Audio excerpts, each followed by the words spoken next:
नमस्कार दोस्तों, स्वागत करते हैं आप सभी का एक बार फिर आपके अपने YouTube चैनल जीएस नगरी पे।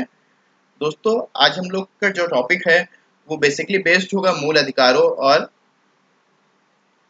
राज्य के नीति निर्देशक तत्वों पे। ओके, मूल अधिकारों और राज्य के नीति निर्देशक तत्वों पे। और अगर हम बात करें कि मूल अधिकारों में हमारी क्लासेस जो थी वो हो चुकी थी, तो हम आज मूल अधिकारों में क्या करेंगे, ठीक है। तो मूल अधिकारों के हनन पे, ठीक है, जो रिट निकाले जाते हैं, ठीक है, उन पे हम लोग आज क्वेश्चंस करेंगे, ठीक है। मतलब रिटों पे आज जो रिट निकाले जाते हैं मूल अधिकारों के हनन पे। और कितने तरह के रिट निकाल सकते हैं? 5 तरह के रिट आपको बताए गए थे। कौन कौन से?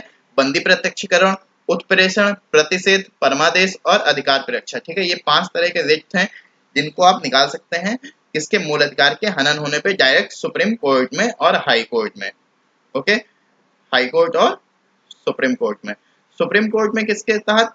अनुच्छेद 32 के तहत, और हाई कोर्ट में 226 के तहत आप रेट निकाल सकते हैं। क्लियर है? देखिए, वीडियो को क्लास को शुरू करने से पहले आप लोग को एक चीज और बतानी है। अगर आप हमारे इंस्टाग्राम से हमसे जुड़ना चाहते हैं तो आप हमें इंस्टाग्राम पे, ये आपको क्लास खत्म होने के बाद में पीडीएफ प्रोवाइड कराई जाती है। तो जैसे ही आप पीडीएफ में इंस्टाग्राम के लोगो पे क्लिक करेंगे, आप हमसे डायरेक्ट इंस्टाग्राम से जुड़ जाएंगे। और या फिर आप हमें इंस्टाग्राम पे जा करके जीएस नगरी सर्च करके आप हमें वहां से फॉलो कर सकते हैं। बाकी बात करते हैं टेलीग्राम और व्हाट्सएप की। तो यहाँ पे दोनों आपको आइकन दिख रहे हैं, इस पे आप जैसे ही क्लिक करेंगे तो आप एक एक करके हमारे टेलीग्राम ग्रुप से और व्हाट्सएप ग्रुप से जुड़ सकते हैं। बाकी व्हाट्सएप ग्रुप का जो व्हाट्सएप ग्रुप अगर फुल है, ठीक है, तो आप हमें 8090636447 पे मैसेज करके आप हमें हमसे ज्वाइन हो सकते हैं। बाकी अगर फेसबुक की अगर बात करें तो आप फेसबुक के लोगों पर क्लिक करके आप हमसे जुड़ सकते हैं, या फिर जीएस नगरी स्टडी ग्रुप को सर्च करके भी आप हमसे डायरेक्ट जुड़ सकते हैं हमारे फेसबुक के ग्रुप से।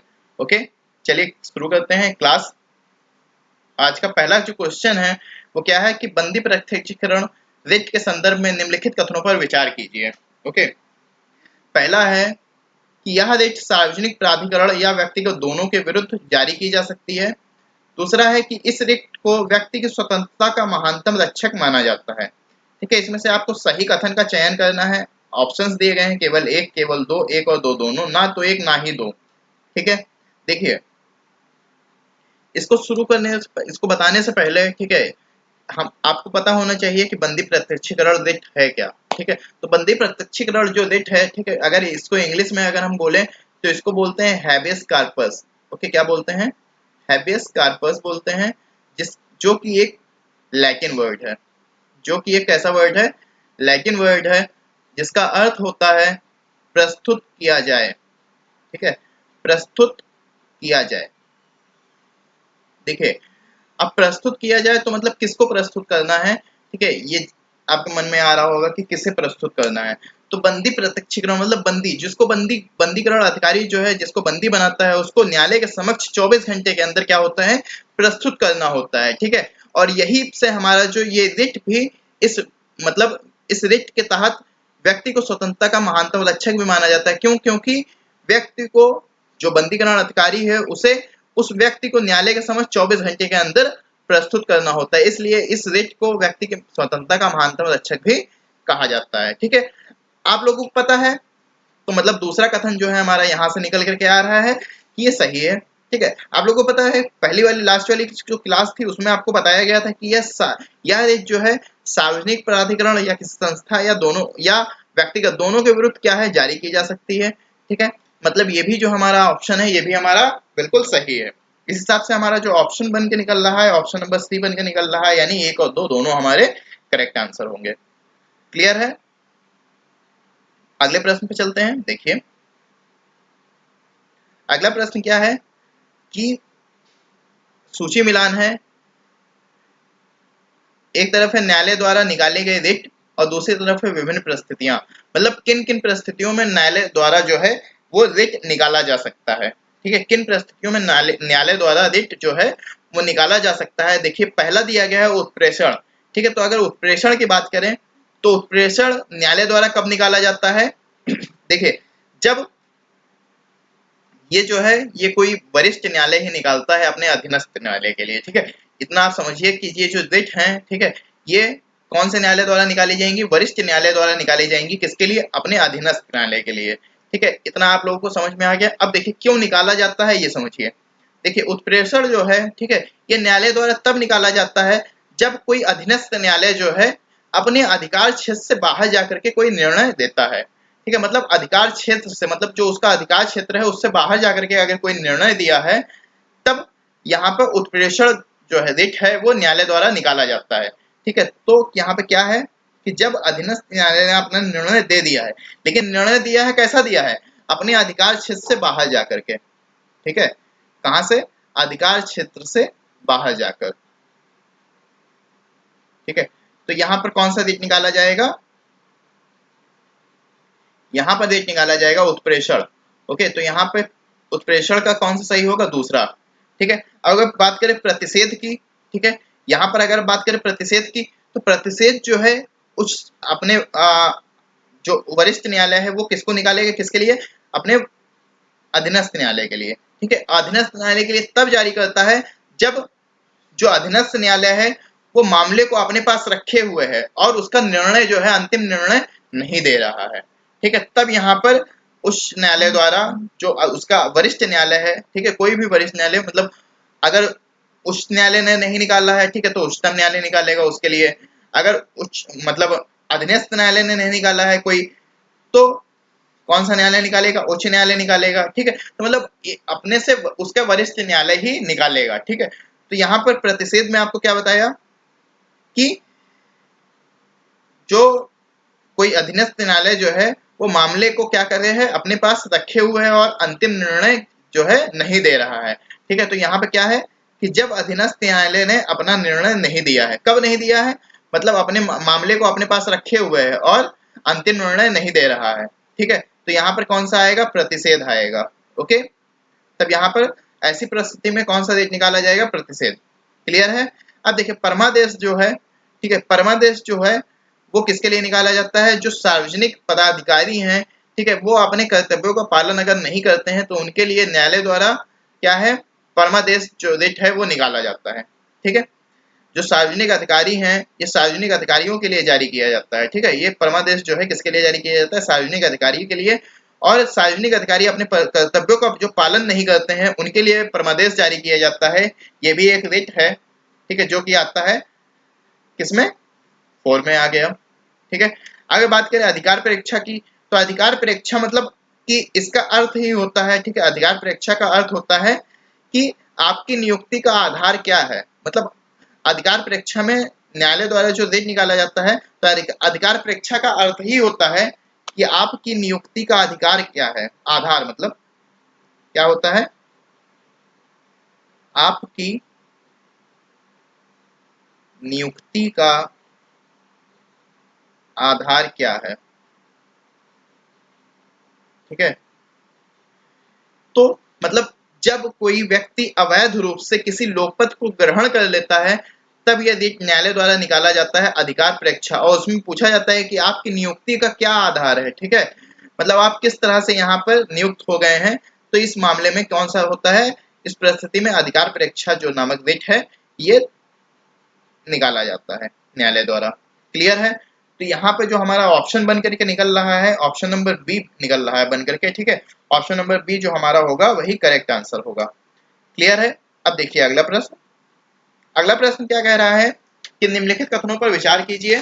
पहला कथन है कि भारत के सर्वोच्च न्यायालय को अनुच्छेद 32 के अंतर्गत मूल अधिकारों के संबंध में रेट निकालने की शक्ति है। दूसरा कथन दे रखा है कि भारत के उच्च न्यायालयों को संविधान के अनुच्छेद 226 के तहत मूल अधिकारों के अतिरिक्त अन्य मामलों में भी रेट निकालने की शक्ति है। तीसरा है कि सर्वोच्च न्यायालय को यह शक्ति है कि अनुच्छेद 32 के तहत किसी अन्य न्यायालय को भी रेट निकालने का अधिकार दे सकता है।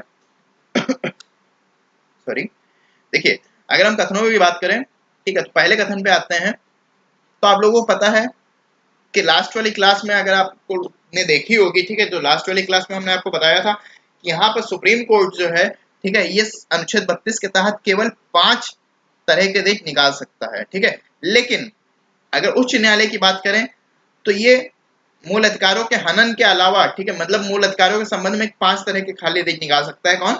अनुच्छेद 32 के तहत सर्वोच्च न्यायालय। यहाँ पे अगर हम 226 की अगर बात करें तो हाई कोर्ट आता है हमारा 226 में, ठीक है। तो ये हाई कोर्ट्स जो हैं ये मूल अधिकारों के अतिरिक्त अन्य मामलों में भी देश जो है वो निकाल सकते हैं, ठीक है। उनको निर्देश निकालने की शक्ति सुप्रीम कोर्ट से क्या है, अधिक व्यापक है। क्लियर है। तो यहाँ पे ये भी कथन जो है ये भी सही है, ठीक है। अगर हम तीसरे कथन की बात करें तो अनुच्छेद 32 के तहत जो सुप्रीम कोर्ट है वो अन्य न्यायालयों को भी देश निकालने का अधिकार दे सकता है। ओके, तो यहाँ पे ये भी कथन जो है हमारा सही है। साथ ही साथ आपको ये भी बता दें कि अनुच्छेद 32 जो है एक खुद में एक मूल अधिकार है, ठीक है। तो मूल अधिकार है खुद में, सर्वोच्च न्यायालय जो है इसको कभी भी इस पर देश निकालने के लिए कभी भी इसको नकार नहीं सकता है, ठीक है। लेकिन अगर हम बात करें हाई कोर्ट की, ठीक है, तो हाई कोर्ट की, तो हाई कोर्ट जो है ये उसके विवेकाधिकार है, ठीक है। ये इसके विवेक पर निर्भर करता है कि वो देश मूल अधिकार के मामले में निकालेगा कि नहीं निकालेगा। ये उसके क्या है, उसके विवेकाधिकार पर निर्भर करता है कि वो देश निकालेगा कि नहीं निकालेगा। क्लियर है। बाकी जो हमारे ऑप्शंस थे वो तीनों सही हैं, ठीक है। यहाँ पे सही कथन को ही चयन करना है, तो यहाँ पर हमारा तीनों कथन जो है वो सही है। इस हिसाब से हमारा आंसर क्या होगा, डी ऑप्शन होगा, 1, 2 और 3। क्लियर है। देखिए चलते हैं अब अगले प्रश्न पे। और अगला प्रश्न है कि मूल अधिकार के संरक्षण के लिए जारी की जाने वाली रिट के संदर्भ में निम्नलिखित में से कौन सा कथन सही नहीं है। पहला है प्रतिषेध रिट केवल न्यायिक एवं अर्ध न्यायिक प्राधिकरणों के विरुद्ध जारी की जा सकती है। दूसरा है बंदी प्रत्यक्षीकरण रिट सार्वजनिक प्राधिकरण एवं व्यक्तिगत दोनों के विरुद्ध जारी की जा सकती है। तीसरा है परमादेश रिट सार्वजनिक अधिकारियों एवं निजी व्यक्ति या इकाई के विरुद्ध जारी की जा सकती है। चौथा है उत्प्रेषण रिट विधिक निकायों एवं निजी व्यक्तियों या इकाइयों के विरुद्ध जारी नहीं की जा सकती है। ओके, इसमें से आपको जो कथन सही नहीं है उसका चयन करना है और बताना है कि कौन सा कथन जो है वो सही नहीं है। ओके, बताइए कौन सा कथन सही नहीं है। देखिए अगर हम पहले कथन की बात करें, ठीक है, तो ये रिट जो है प्रतिषेध रिट मतलब किसके खिलाफ, खाली न्यायिक और अर्ध न्यायिक प्रकरणों के विरुद्ध ही जारी की जा सकती है, ठीक है। अगर बंदी प्रत्यक्षीकरण की बात करें तो आप लोग को पहला ही जो क्वेश्चन था उसमें बताया गया था कि ये रिट जो है ये सार्वजनिक प्राधिकरण और व्यक्तिगत दोनों के विरुद्ध जारी की जा सकती है।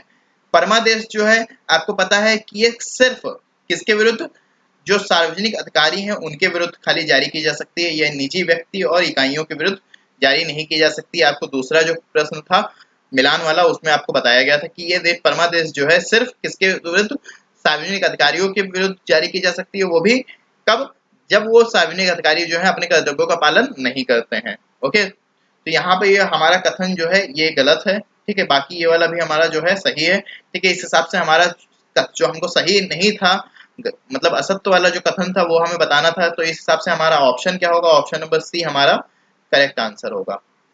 ओके, क्लियर है, समझ में आ गया। चलते हैं अगले प्रश्न पे। देखिए अगला प्रश्न कह रहा है कि परमादेश प्रालेख निम्नलिखित में से किसके विरुद्ध नहीं निकाला जा सकता है। भारत के राष्ट्रपति, राज्यों के राज्यपाल, उच्च न्यायालय के मुख्य न्यायाधीश जो न्यायिक क्षमता में कार्यरत हैं।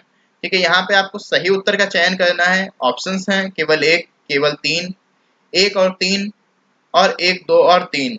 आपको बताइए कौन सा आंसर सही होगा। देखिए ये जो क्वेश्चन है दोबारा फिर से रिपीट हुआ है, मतलब ये तीसरी बार आया है, ठीक है। दोबारा दूसरे क्वेश्चन में आया था, अभी चौथा क्वेश्चन था उसमें भी आया था, और ये पांचवा क्वेश्चन है इसमें भी ये रिपीट हुआ है, ठीक है। आपको पता है परमादेश किसके विरुद्ध जारी होता है, बताइए। परमादेश सिर्फ और सिर्फ हमने क्या बताया था, सार्वजनिक अधिकारियों के विरुद्ध जारी होता है।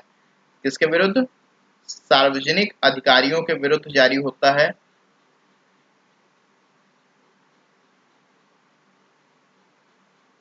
ओके, और कब, जब वो अपने कर्तव्यों का पालन नहीं करते हैं। ओके, पालन नहीं करते हैं किसका, कर्तव्यों का। ओके,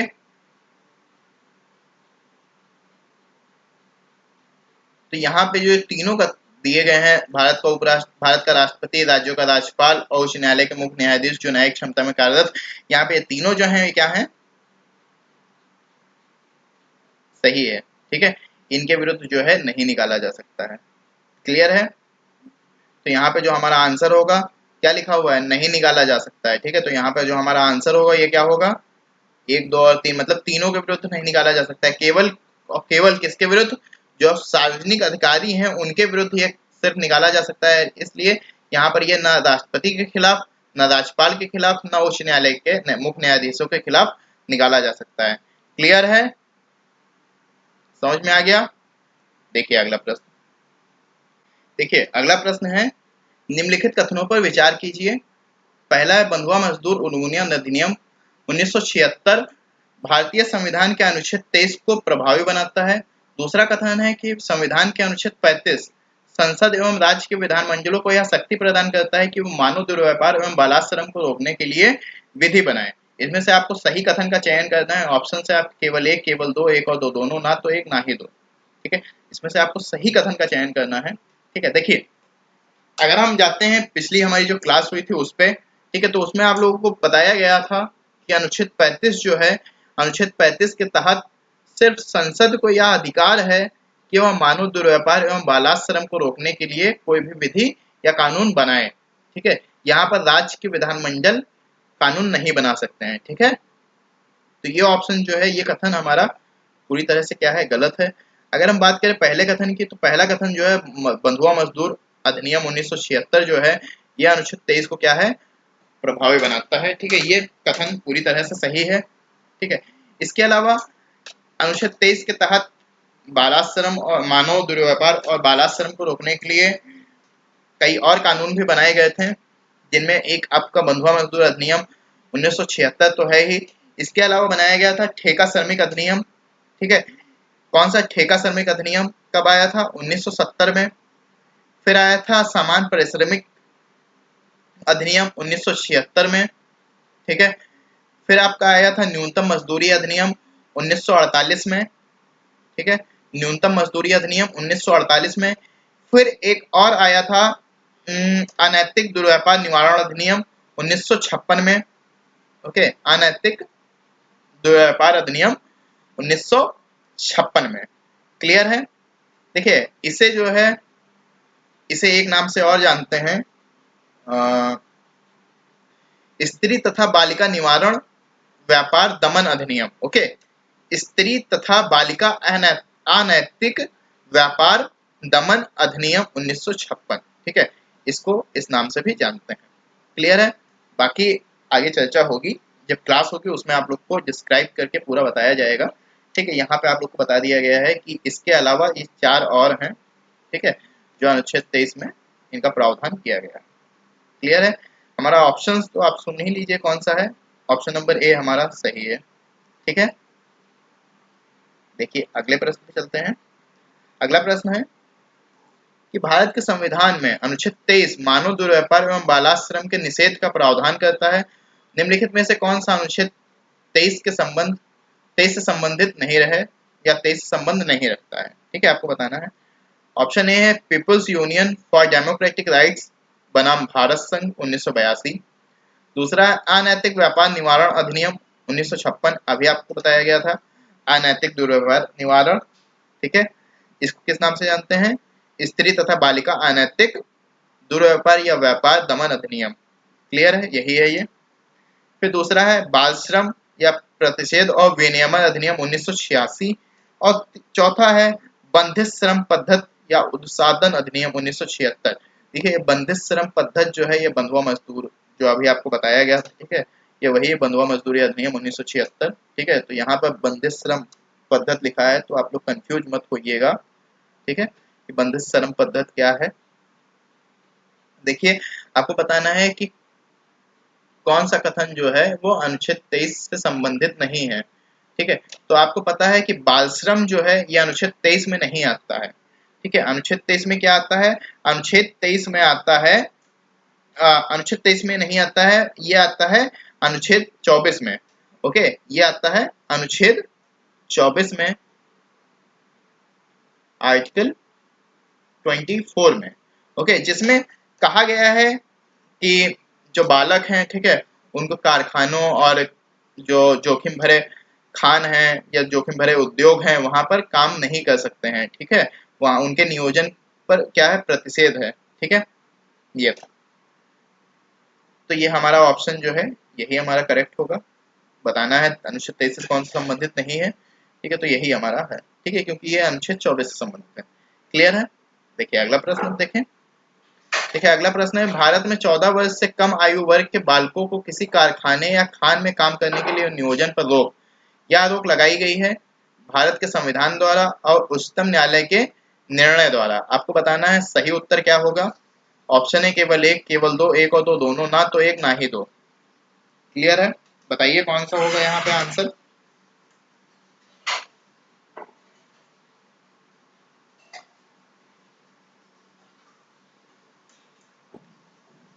देखिए अभी आपको बताया कि आर्टिकल 24 के तहत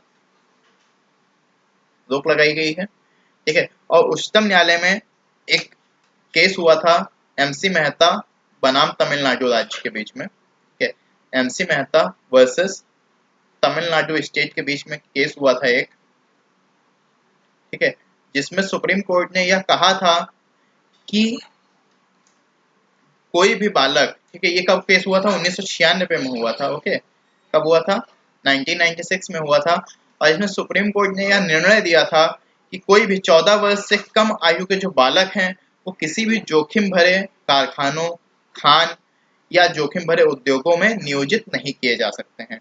ओके, तो यहाँ पर ये रोक जो है भारतीय संविधान और उच्चतम न्यायालय के निर्णय दोनों द्वारा यहाँ पर लगाई जाती है, ठीक है, तो हमारा जो ऑप्शन होगा ये क्या होगा, ऑप्शन नंबर सी हमारा करेक्ट होगा।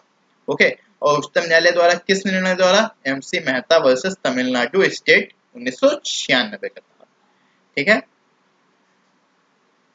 अगला प्रश्न देखिए, अनुसूचित जातियां एवं अनुसूचित जनजातियां अत्याचार निवारण अधिनियम 1989 को निम्नलिखित में से कौन से मूल अधिकारों को प्रभावित करने वाले के रूप में देखा जा सकता है। ऑप्शन है विधि के समक्ष समानता, दूसरा है विभेद के विरुद्ध अधिकार, तीसरा है अस्पृश्यता का अंत, चौथा है धर्म की स्वतंत्रता का अधिकार, ठीक है। इसमें आपको सही उत्तर का चयन करना है और बताना है कौन सा उत्तर सही होगा। आपके ऑप्शन है केवल एक, दो और तीन, केवल दो और तीन, केवल दो, तीन और चार, केवल एक, दो, तीन और चार, ठीक है। इसमें से आपको सही उत्तर का चयन करना है और बताना है कौन सा उत्तर सही होगा।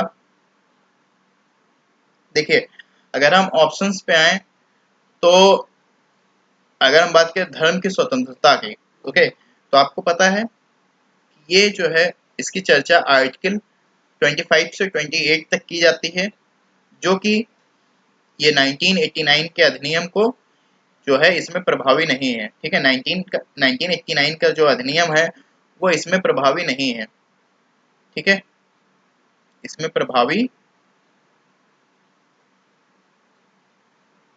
नहीं है। तो यहाँ पे जो हमारा ये पहला चौथा ऑप्शन है धर्म की स्वतंत्रता, ये क्या है, गलत है। बाकी ये तीन ऑप्शन जो हैं ये हमारे सही हैं, ठीक है। अगर विधि के समक्ष समानता की बात करें तो इसकी चर्चा होती है हमारे भारतीय संविधान में आर्टिकल 14 में।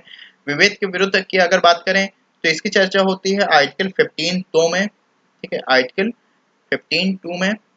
और अगर अस्पृश्यता का अंत की बात करें तो इसकी चर्चा होती है आर्टिकल 17 में। ओके, अब देखिए यहाँ पे हमारा आंसर आंसर कौन सा सही होगा। यहाँ पे हमारा आंसर जो है ऑप्शन नंबर ए जो है हमारा सही होगा, ठीक है। क्लियर है? चलते हैं अब अगले प्रश्न पे। अगला प्रश्न है कि अस्पृश्यता के संबंध में निम्नलिखित कथनों पर विचार कीजिए। पहला है कि भारत के संविधान में अस्पृश्यता शब्द को परिभाषित नहीं किया गया है। दूसरा है अस्पृश्यता अपराध अधिनियम 1955 या सिविल अधिकार संरक्षण अधिनियम 1955 में अस्पृश्यता शब्द को परिभाषित किया गया है।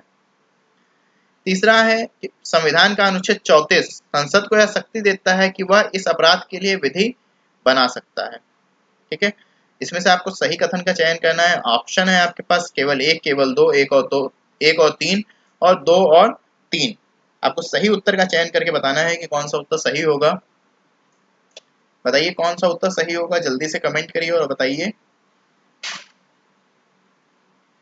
देखिए अगर हम कथनों की बात करें तो यहाँ पे आप देख रहे हैं ऑप्शन नंबर 3, ठीक है, जो कथन तीसरा कथन है, ठीक है, यहाँ पे लिखा हुआ है अनुच्छेद 34, ठीक है। आप लोगों को पता है, हमने कई बार आपको बताया है कि अनुच्छेद 34 के तहत नहीं, अनुच्छेद 35 के तहत संसद को यह शक्ति है कि वह इस अपराध के लिए विधि बना सकता है। क्लियर है।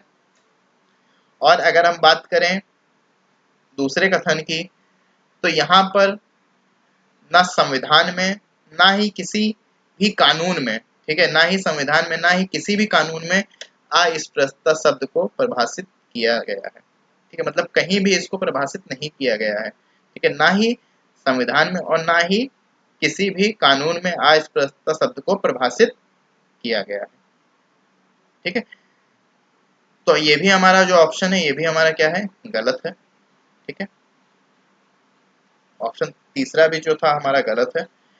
बचा कौन सा है, भारत के, जब ये यहाँ पे आपको बता दिया कि जब ये परिभाषित नहीं किया गया है, ठीक है, अस्पृश्यता शब्द को, तो यहाँ पे लिखा भी हुआ है कि भारत के संविधान में अस्पृश्यता शब्द को परिभाषित नहीं किया गया है, तो यही हमारा जो ऑप्शन है ये भी हमारा सही है। ठीक है, ना 1955 के तहत इसको परिभाषित किया गया है, 1955 के अधिनियम के तहत, ना ही संविधान में। हमने आपको दोनों बता दिए थे, यहाँ पे संविधान में लिखा हुआ है कि इसको परिभाषित नहीं किया गया है संविधान में, तो यही जो ऑप्शन है आपका सही है। मतलब आंसर कौन सा होगा, केवल एक, ऑप्शन नंबर ए। क्लियर है। अगला प्रश्न करें। लिखा हुआ है कि भारतीय संविधान में मूल अधिकार के विषय में निम्नलिखित कथनों पर विचार कीजिए।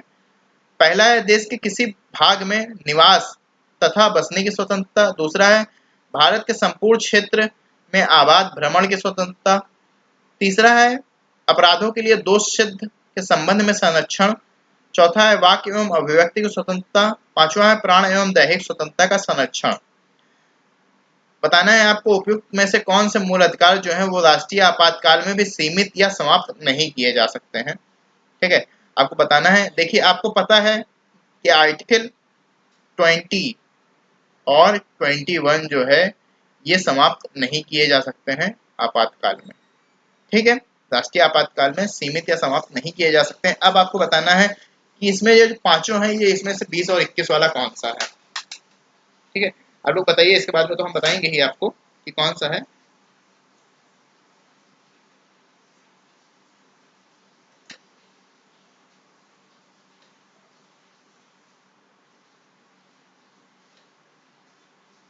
देखिए,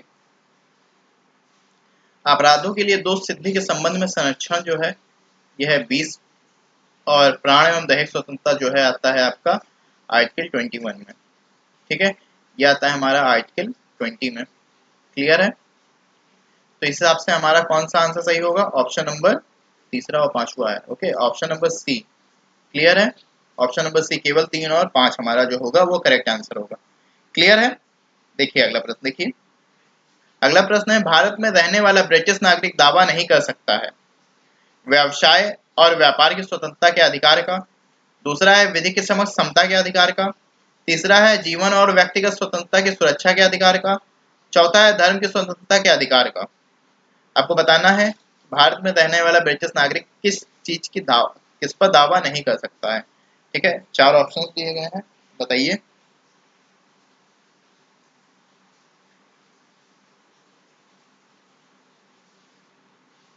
देखिए, आप लोग को पता है कि जो भारतीय नागरिक हैं उनको कौन कौन से मूल अधिकार जो हैं प्राप्त हैं, मतलब कौन कौन से अधिकार प्राप्त है, बताइए कौन कौन से अधिकार हैं वो। देखिए, उनको आपको बताया गया था कि 5 जो अधिकार हैं वो प्राप्त हैं। कौन कौन से 5 मूल अधिकार प्राप्त हैं, आर्टिकल 15, ठीक है, आर्टिकल 16, आर्टिकल 19, आर्टिकल 29 और आर्टिकल 30। ओके, ये 5 मूल अधिकार जो हैं ये सिर्फ और सिर्फ किसको प्राप्त हैं, केवल भारतीय नागरिक को प्राप्त हैं, और बाकी के अधिकार जो हैं वो भारतीय नागरिक और विदेशियों दोनों को प्राप्त हैं। ठीक है, जिसमें से जो हमारा व्यवसाय और व्यापार की स्वतंत्रता का अधिकार है ये हमारा आता है आर्टिकल या अनुच्छेद 19(1) में।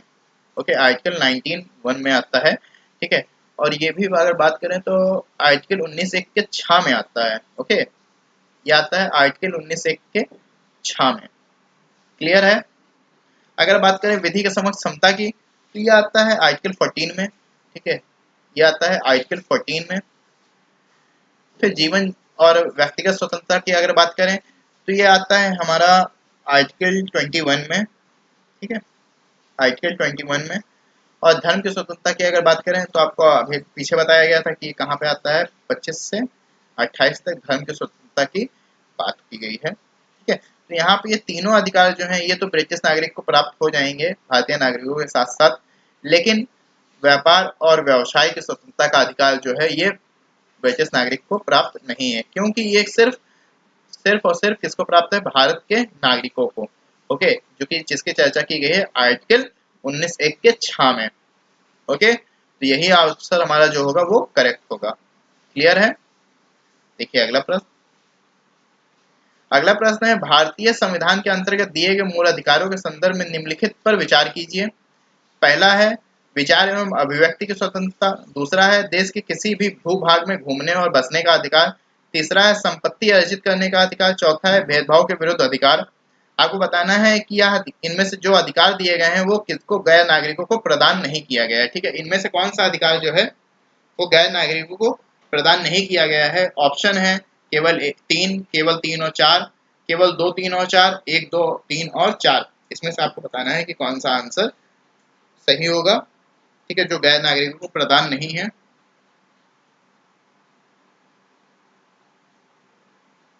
देखिए अगर हम बात करें, ठीक है, मूल अधिकारों की जो नागरिक और गैर नागरिकों को नहीं प्राप्त मतलब प्राप्त हैं, तो जो सिर्फ मूल अधिकार जो हैं सिर्फ हमारे भारतीय नागरिकों को ही प्राप्त हैं, वो कौन कौन से हैं बताइए। 15, 16, 19, 29 और 30। ठीक है, ये जो अनुच्छेद है 15, 16, 19, 29 और 30, ये सिर्फ और सिर्फ भारतीय नागरिकों को ही प्राप्त हैं। ठीक है, अब हम एक एक करके बात कर लेते हैं इन चारों की कि कौन कौन से संविधान अनुच्छेद जो हैं किस किस के अंतर्गत आते हैं। तो यहाँ पे अगर हम विचार एवं अभिव्यक्ति की बात करें, ठीक है, तो ये आता है 19(1) के काम है। ठीक है, इसकी चर्चा की जाती है। देश के किसी भी भूभाग में बसने की स्वतंत्रता, ये जो है ये इसकी चर्चा की जाती है 19(1) के जा में। ठीक है, इसकी बात करें तो इसकी चर्चा की जाती है 19(1) के 6 में, संपत्ति अर्जित करने की। ठीक है, संपत्ति अर्जित करने की स्वतंत्रता किसमें है, 19(1) के 6 में। ठीक है, और अगर हम बात करें भेदभाव के विरुद्ध की, तो भेदभाव का विरुद्ध जो है ये आता है हमारा आर्टिकल 15 में। ओके, किसमें, आर्टिकल 15 में इसकी चर्चा की जाती है। ठीक, अब यहाँ देखिए आपको अगर आप देखेंगे जो मूल अधिकार जो सिर्फ नागरिकों को प्राप्त है, यहाँ पे 15 वाला जो आ गया है यहाँ पे भेदभाव के विरुद्ध अधिकार। 19 में ये देखिए ये तीनों आ गए। ठीक है, तो यहाँ पे गैर नागरिकों को कौन से प्राप्त हैं, कोई भी नहीं। तो ऑप्शन हमारा कौन सा होगा, 1, 2, 3 और 4। क्लियर है, ऑप्शन नंबर डी हमारा क्या होगा, सही आंसर होगा। ओके, देखिए अगला प्रश्न क्या है। अगला प्रश्न है कि भारतीय संविधान, ठीक है, अपने सभी नागरिक को धर्म की स्वतंत्रता का मूल अधिकार प्रतिभूत करता है। इस अधिकार के बारे में निम्नलिखित में से कौन सा सही नहीं है। ठीक है, दिया गया है, कथन दिए गए हैं, आपको बताना है कौन सा कथन सही नहीं है। पहला है, यह अंतःकरण की स्वतंत्रता और किसी भी धर्म को मानने, आचरण करने और प्रचार करने की स्वतंत्रता देता है। ये ऑप्शन पूरी तरह से क्या है, सही है। ठीक है, ये गलत नहीं है। दूसरा देखते हैं, दिया गया है कि यह धर्म एवं पूर्ण मतलब चैरिटेबल प्रयोजनों के लिए संस्थाओं की स्थापना और पोषण की स्वतंत्रता देता है। ये भी ऑप्शन आपका पूरी तरह से सही है। देखिए सारे ऑप्शन जो हैं इनको डिस्कस किया गया है हमारी लास्ट वाली क्लास में। आप लोग लास्ट वाली क्लास देख लीजिए, वहां पे आप लोगों को पता चल जाएगा कि क्या चीजें हैं इसमें। ठीक है, यह यहाँ वाली क्लास में बार बार डिस्कस करना सही नहीं है। आप लोग लास्ट वाली क्लास देखिए, वहां पे आप लोग को मिल जाएगा। ठीक है, तीसरा है कि यह अधिकार लोक व्यवस्था, सदाचार और स्वास्थ्य के अधीन है। ये भी जो है आपका सही है। ठीक है, चौथा है कि राज्य कोई भी ऐसा कानून नहीं बना सकता है जो नागरिकों के इस अधिकार का निवारण करे।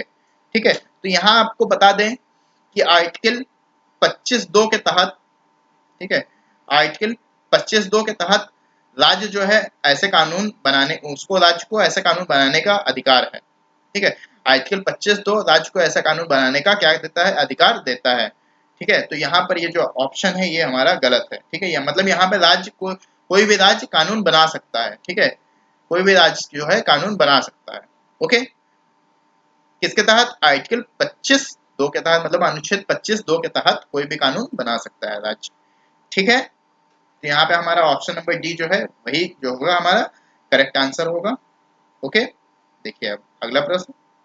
देखिए अगला प्रश्न है कि भारत के संविधान के अनुच्छेद 21 के अधीन प्राण एवं दैहिक स्वतंत्रता संबंधी मूल अधिकार दिया गया है। इस संबंध में से कौन सा कथन सही है, आपको बताना है। पहला है, यह अधिकार नागरिक एवं गैर नागरिक दोनों को उपलब्ध है। दूसरा है, इसमें स्वेच्छाकारी कार्यपालिका एवं विधायी कार्रवाई से संरक्षण का समावेश है। तीसरा है, इसमें मानवीय गरिमा के साथ जीवन जीने का अधिकार सम्मिलित है। चौथा है, इसे विधि द्वारा स्थापित प्रक्रिया के अनुसार छीना जा सकता है। ओके, सही आंसर आपको बताना है, सही कथन का चयन करना है। ऑप्शन भी आपके दिए गए हैं 1 2 3, 1 और 4, 2 3 और 4, 1 2 3 और 4। ठीक है, सही आंसर का आपको चयन करना है, बताना है कौन सा आंसर सही होगा।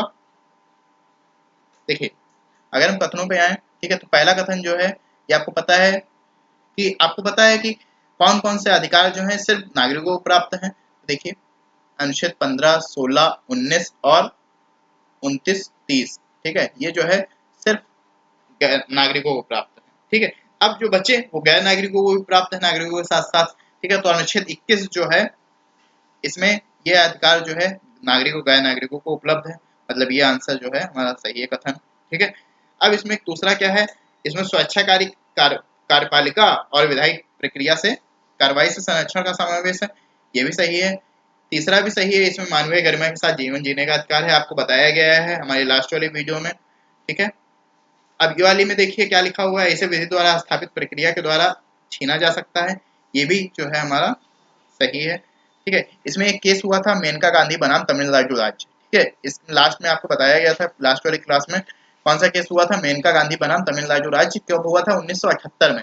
ठीक है, उसमें बताया गया था कि जो विधि द्वारा स्थापित प्रक्रिया के अनुसार इसे छीना जा सकता है। ठीक है, ये आपको बताया गया था लास्ट वाली क्लास में, आप लास्ट वाली क्लास में इसको डिटेल में जाकर के वहां पे देख सकते हैं कौन सा केस था। यहाँ पे हम लिख दे रहे हैं, केस का नाम लिख दे रहे हैं, बाकी आप जो लोग इसकी डिटेल में अगर आपको देखना है तो आप लोग लास्ट वाली क्लास को देखिए, वहां पे आपको मिल जाएगा क्या कौन सा केस था।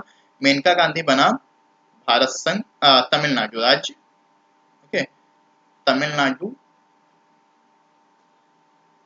स्टेट, कब हुआ था, 1978 में, मतलब 1978 में। ओके, ये जो केस है इस केस के बारे में हमारी लास्ट वाली वीडियो में डिटेल में बताया गया है, वहां पे आप जाकर के देख सकते हैं इसको।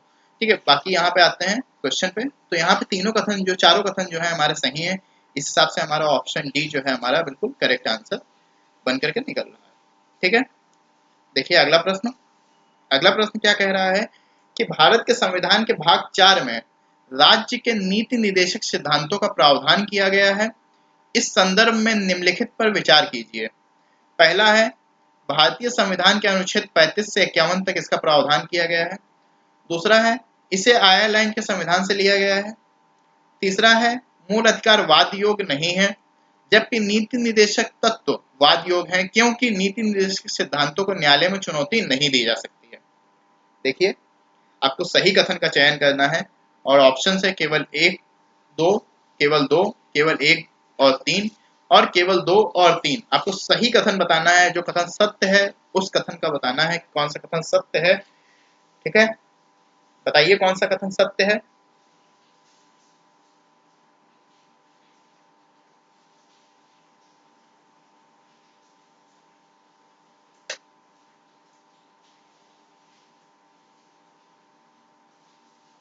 देखिए, अगर हम राज्य की नीति निर्देशक सिद्धांतों की बात करें, ठीक है, राज्य के नीति निर्देशक तत्वों की अगर बात करें, तो यहाँ पर ये जो भारतीय संविधान में इसका प्रावधान है वो कहाँ से कहाँ तक है, आपको पता है कि इसका प्रावधान जो है वो 36 से 51 तक है, ना कि 35 से 51 तक। ओके, इसका प्रावधान कहाँ से कहाँ तक है, 36 से 51 तक है, मतलब ये वाला जो हमारा ऑप्शन है, कथन है, ये गलत है। ठीक है, इसे आयरलैंड के संविधान से लिया गया है, ये वाला कथन हमारा पूरी तरह से सही है। ठीक है, फिर तीसरा कथन है कि मूल अधिकार वाद योग नहीं है। ठीक है, ये गलत है, मूल अधिकार जो है वो वाद योग है, जबकि नीति निर्देशक तत्व जो है वो वाद योग नहीं है। ठीक है, ये जो है ये वाद योग नहीं है। ठीक है, क्योंकि यहाँ पे लिखा हुआ है नीति निर्देशक सिद्धांत, ठीक है, लेकिन यहाँ पे क्या होगा, मूल अधिकार होगा। ठीक है, क्योंकि मूल अधिकारों को न्यायालय में क्या है, चुनौती दी जा सकती है। ठीक है, आपको पता है कि मूल अधिकारों के हनन पर हम कहाँ सीधे सुप्रीम कोर्ट, हाई कोर्ट जाते हैं। ठीक है, क्योंकि मूल अधिकारों को न्यायालय में क्या है, चुनौती दी जा सकती है। क्लियर है, यहाँ पे नहीं भी कटेगा। ठीक है, नहीं भी नहीं होगा। ठीक, अब अगर इस तरह से अगर लिखा होता तो ये ऑप्शन हमारा सही होता, लेकिन ये क्या लिखा हुआ था, मूल अधिकार वादयोग नहीं है, पहले ही यहाँ पे गलत हो गया ये। ठीक है, और आगे हम बढ़ेंगे तो यहाँ पे जब आएंगे तो नीति निर्देशक तत्व जो है वादयोग है, यहाँ पे भी गलत है। फिर लिखा हुआ है क्योंकि नीति निर्देशक सिद्धांतों को न्यायालय में चुनौती नहीं दी जा सकती है, यहाँ भी गलत है। ठीक है, तो हमारा कथन जो है सिर्फ कौन सही निकल रहा है, ये वाला, मतलब केवल 2 जो है हमारा सिर्फ सही होगा। ठीक है, नीति निर्देशक सिद्धांतों की कब कितने से कितने तक चर्चा की गई, 36 से लेकर के 51 तक चर्चा की गई है हमारे भारतीय संविधान में। क्लियर है? देखिए अगला प्रश्न। देखिए अगर आप लोगों को कोई डाउट होगा, ठीक है, तो आप लोग कमेंट कर दीजिए, उस डाउट का सॉल्यूशन बता दिया जाएगा। ठीक है, बाकी अपने तरफ से पूरा प्रयास किया जा रहा है कि क्वेश्चन को पूरी तरह से बता दिया जाए। बाकी अगर आप लोग कुछ लगता है, कुछ और बताना चाहिए, आप लोगों को कोई डाउट होता है, ठीक है, तो उसके बारे में आप लोग हमसे पूछ सकते हैं। तो देखिए वीडियो को ज़्यादा से ज़्यादा शेयर कर दीजिए, जिससे और लोगों के पास भी पहुँचे, और वीडियो को अगर आप एंजॉय कर रहे हैं, अच्छा लग रहा है, मज़ा आ रही है, तो वीडियो को प्लीज़ लाइक कर दीजिए। ठीक है, देखिए क्या है कि भारतीय संविधान में उल्लिखित राज्य के नीति निर्देशक तत्वों के उद्देश्यों पर विचार कीजिए। पहला है सामाजिक प्रजातंत्र की स्थापना करना, दूसरा है राजनीतिक प्रजातंत्र की स्थापना करना, और तीसरा है आर्थिक प्रजातंत्र की स्थापना करना। किसके बारे में आपको बताना है? राज्य के नीति निर्देशक तत्व के उद्देश्यों पर विचार करना है, और इसमें आपको बताना है कि कौन से उद्देश्य इसमें शामिल हैं। ऑप्शंस हैं आपके एक, केवल एक, दो, केवल एक और तीन, एक, दो और तीन। ठीक है, आपको बताना है कि कौन सा आंसर सही होगा, बताइए।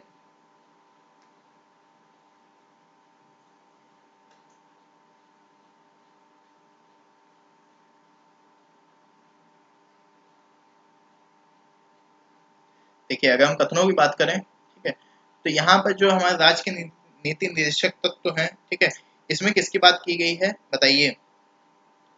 इसमें बात की गई है सामाजिक और आर्थिक प्रजातंत्र या लोकतंत्र की स्थापना की। ठीक है, इसमें बात की गई है किसकी?